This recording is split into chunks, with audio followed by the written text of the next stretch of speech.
Kashi news channel, सच है तो बोलेगा। कार्तिक मास के शुक्ल पक्ष एकादशी पर काशी में मां तुलसी का विवाह भगवान श्री हरि के शालिग्राम स्वरूप के साथ धूमधाम से संपन्न होगा। यह दिन खासतौर पर देवोत्थान एकादशी के रूप में मनाया जाएगा, जब घर घर में तुलसी विवाह के आयोजन होंगे। इस दिन देवी तुलसी को दुल्हन की तरह सजाकर दीप जलाए जाएंगे और मंगल गीत गाए जाएंगे। धार्मिक मान्यता के अनुसार तुलसी विवाह से दाम्पत्य जीवन में खुशियां, समृद्धि, स्वास्थ्य और सुख शांति का वास होता है। काशी के प्रमुख घाटों, खासकर गंगा घाटों पर इस दिन महिलाओं की बड़ी संख्या एकत्रित होती है। गंगा स्नान के बाद वे नए वस्त्र पहनकर विधिपूर्वक पूजा करती हैं और फिर भगवान विष्णु, शालिग्राम और मां तुलसी का विवाह संपन्न कराती हैं। इसके साथ ही तुलसी विवाह के इस अवसर पर पारंपरिक पूजा में विशेष पकवानों और नैवेद्यों का भोग भगवान श्री हरि को अर्पित किया जाएगा। साथ ही देवी तुलसी को सम्मानित करते हुए नए गन्ने का रस अर्पित किया जाएगा। घर घर में इस दिन उत्सव जैसा माहौल रहेगा और भक्तगण भगवान श्री विष्णु और मां तुलसी का आशीर्वाद प्राप्त करेंगे। आज गन्ने का महत्व है कि तुलसी माता को इसका मंडप बना के विवाह करते हैं हम लोग। पूजा होता है तुलसी माँ का और फल फूल के व्रत भी रहते हैं। हाँ, व्रत रहते हैं, फल फूल चढ़ाते हैं। वाराणसी के कपसेटी थाना क्षेत्र स्थित ओदराहा गांव के पास एक भीषण सड़क हादसा हुआ, जिसमें पल्सर मोटरसाइकिल और हुंडई कार के बीच जोरदार टक्कर हो गई। इस दुर्घटना में बड़ा गांव थाना क्षेत्र के गजापुर गांव निवासी करण सिंह पुत्र ब्रिजेश सिंह, जो पल्सर बाइक चला रहे थे, गंभीर रूप से घायल हो गए। घटना की सूचना मिलते ही कपसेटी पुलिस सर्किल के उप निरीक्षक अभिषेक त्रिपाठी पुलिस कर्मियों के साथ मौके पर पहुंचे और घायल युवक को इलाज के लिए प्राथमिक स्वास्थ्य केंद्र सेवापुरी भेजा, लेकिन घायल की हालत को गंभीर देखते हुए उसके परिजनों ने उसे बाबतपुर स्थित एक निजी अस्पताल में भर्ती कराया। पुलिस के अनुसार सौरभ तिवारी पुत्र जयप्रकाश तिवारी निवासी ग्राम भिटारी थाना लोहता अपनी हुंडई कार से लोहता से कालिका धाम की ओर जा रहे थे, जबकि बाइक सवार करण सिंह अपने घर गजापुर गाँव से इसारवार गाँव की ओर जा रहा था। इसी दौरान दोनों वाहन हरुआ रोड पर ओदरहा गांव के पास आपस में टकरा गया।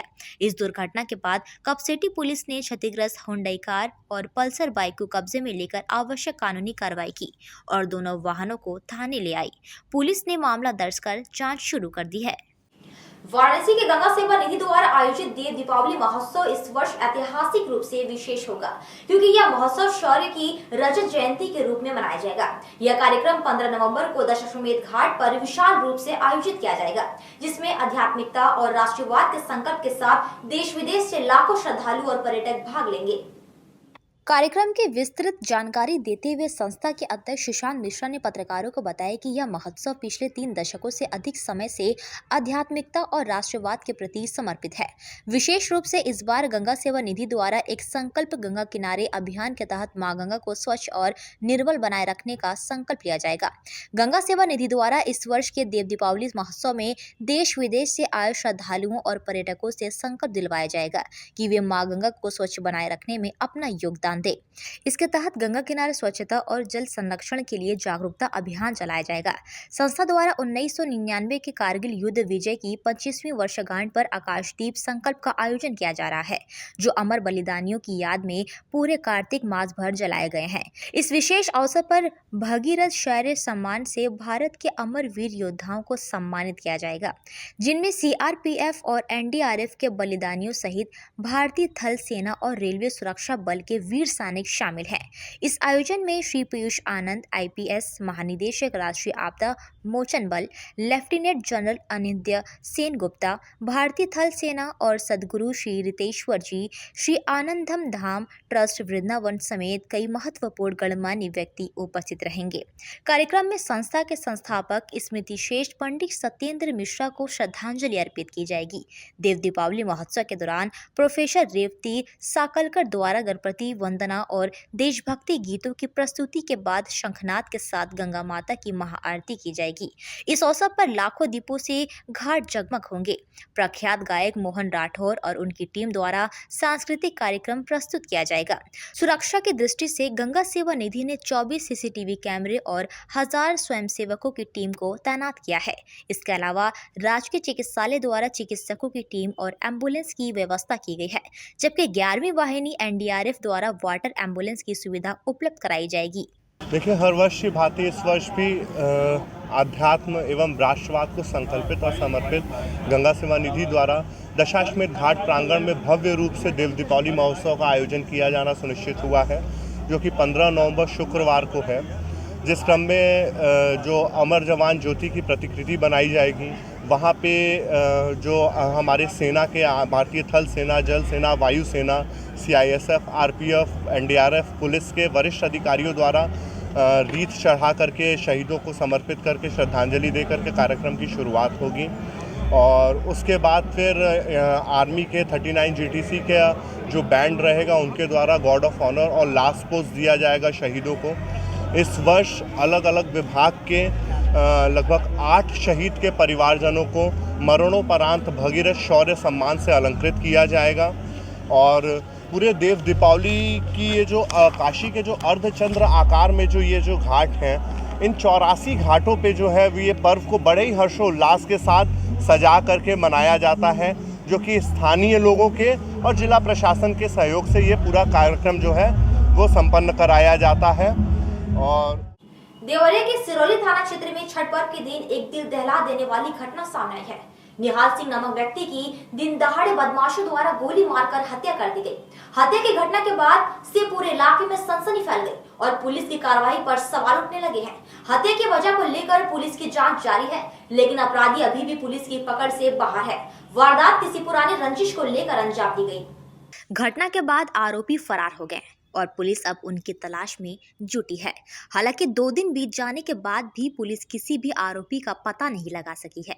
घटना को लेकर कर्णली सेना ने सिरौली थाना क्षेत्र में प्रदर्शन किया। प्रदर्शनकारियों ने कड़ी शब्दों में पुलिस से अपराधियों की गिरफ्तारी की मांग की। कर्णली सेना के सदस्यों ने चेतावनी दी कि अगर अगले 2 दिनों में अपराधी गिरफ्तार नहीं किए जाते हैं तो कर्णली सेना द्वारा उग्र प्रदर्शन किया जाएगा। कर्णली सेना के प्रदर्शनकारियों ने कहा, हमारी मांग है कि पुलिस जल्द से जल्द अपराधियों को गिरफ्तार कर उनके खिलाफ कड़ी कार्रवाई करे। अगर पुलिस 2 दिन के अंदर गिरफ्तारी नहीं करती है तो हम और हमारे समर्थक उग्र आंदोलन करेंगे। पुलिस का कहना है कि वे मामले की गंभीरता से जांच कर रहे हैं और जल्द ही आरोपियों को गिरफ्तार कर लिया जाएगा।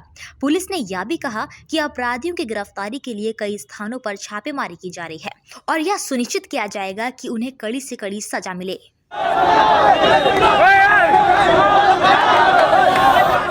माता प्रसाद मिश्रा कथक केंद्र द्वारा श्री स्वयंभू महावीर संगीत समारोह की 4थी बैठक का आयोजन किया जाएगा। इस विशेष कार्यक्रम का आयोजन नृत्यांगना कथक फाउंडेशन द्वारा किया जा रहा है और इसे संयोजित करेंगे रुद्र शंकर मिश्रा और श्री उदय शंकर मिश्रा। कार्यक्रम की शुरुआत नृत्यांगना कथक फाउंडेशन के 21 छात्राओं द्वारा एक अद्भुत नृत्य प्रस्तुति से होगी, जिसकी कोरियोग्राफी फाउंडेशन की निदेशिका स्नेहा बजाज ने तैयार की है। इसके बाद कार्यक्रम में पखावज वादन की प्रस्तुति होगी, जिसमें प्रसिद्ध कलाकार वैभव रामदास पखावज पर अपनी कला का प्रदर्शन करेंगे और उनके साथ सारंगी पर संगत करेंगे अनिश मिश्रा। इसके बाद सितार के कार्यक्रम का आयोजन किया जाएगा, जिसमें पंडित नरेंद्र मिश्रा और अमरेंद्र मिश्रा सितार वादन करेंगे। इस प्रस्तुति में तबले पर संगत करेंगे बनारस के प्रतिष्ठित कलाकार पंडित किशोर मिश्रा। कार्यक्रम के अंतिम भाग में मुंबई से आई संगीत नाटक अकादमी पुरस्कृत विदुषी उमा डोगरा और उनकी शिष्या सरिता द्वारा एक शानदार संगीत नृत्य प्रस्तुति दी जाएगी। संगीत और नृत्य समारोह का मंच संचालन करेंगे श्री सौरभ चक्रवर्ती, जिनकी आवाज कार्यक्रम में और भी रंग भरने का काम करेगी।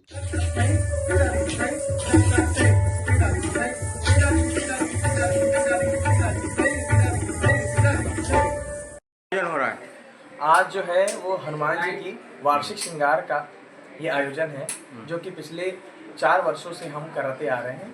ये बहुत पुरानी परंपरा है हमारी, जो हमारे परदादा लोग मतलब किया करते थे, उसको हमने फिर से सुचारू रूप से शुरू किया है। श्री स्वयंभू महावीर संगीत समारोह। क्या क्या होगा आज इसमें? सबसे सर्वप्रथम पखावज वादन, जो कि अयोध्या के ही बहुत विख्यात पखावज वादक पागल दास जी, रामदास जी के जो उत्तराधिकारी शिष्य के पुत्र वैभव रामदास जी का पहले पखावज वादन हुआ है।